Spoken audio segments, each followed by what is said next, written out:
Na wewe bado una smile tu. Hiyo ni kitu noma. Imagine doing an investment asset of that 1 million. That investment get demolished in a single day. How painful does it sound?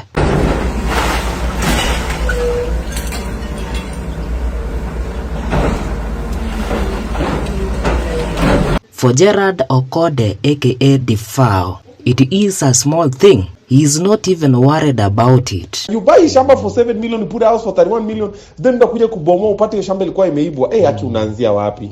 Na wewe bado una smile tu. Hiyo ni kitu noma. Last time hiyo ni kitu kidogo because last time si nilienda kwa campaign, nilikuwa nataka bunge pale Ruaraka. I spend a lot. Because nilipata kama niko na pesa. Nilitumia pesa nikijua napata. How much did you spend? No, I spent almost 100 million. For MP? Yes. Ruaraka. Last election? Last election. Na ukatandikwa? Si kutandikwa. Mimi nilitolewa.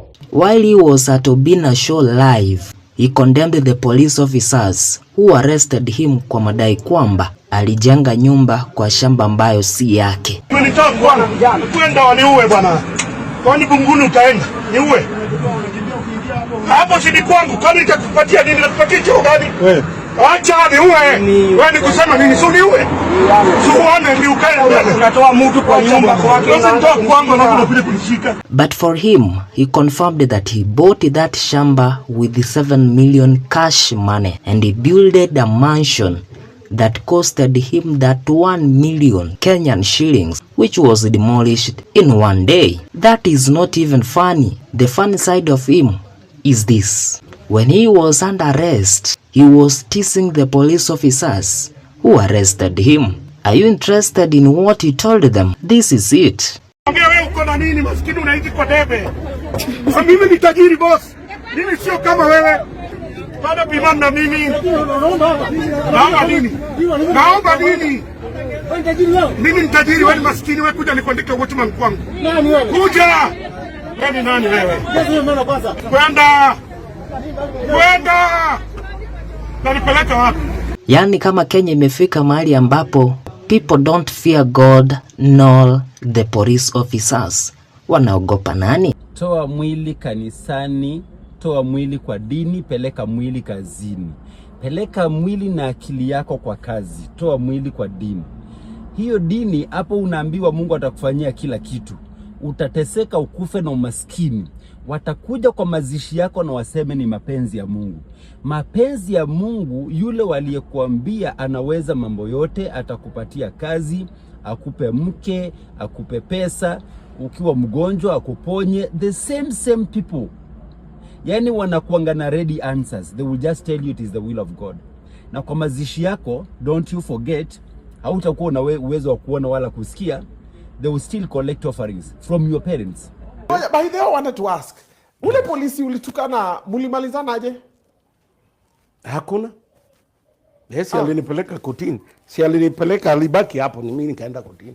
Oh, so amuku kimbizana tena baadaye. Hakuwekea wanted. Ya nini? Si ulimwambia ati sijui ana nini kwa kikombe o. But ni ukweli. It's true. Yeah, ni ukweli askari wanakaa kwa debe. We have to accept that one. No. Tukubali because hata mimi by now au maaskari nafaa wanipatie heshima juu ya nini? Nimewatetea, hata ningeingia kwa bunge ningewatetea zaidi. Watoke kwa hizo manyumba. Kuna affordable houses zinajengwa. Si wapewe. Polisi ambaye anachunga maisha yetu unamweka kwa debe. Wewe umechungaje maisha yake? Wanakaa kwa debe. Ni ile tu naomba Mungu at least wachenjiwe. Wajengewe nyumba zile zinafaa. Defao, si wote. Akizo debe zimeisha siku hizi wamejengea. Hebu enda kwa station hata 5 kama utapata hizo. No, si zimepungua. Usifanye nizunguke kwa police station. Nikuonyeshe venye mapolisi siku hizi at least wanaishi at least. Atuende hapa tu utapata. They are there. Defao yawa. Uko na beef na mapolisi.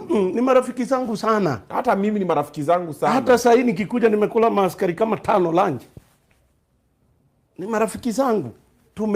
Mimi kwanza kuna mtu anajua kukana maaskari kunisinda. Hakuna.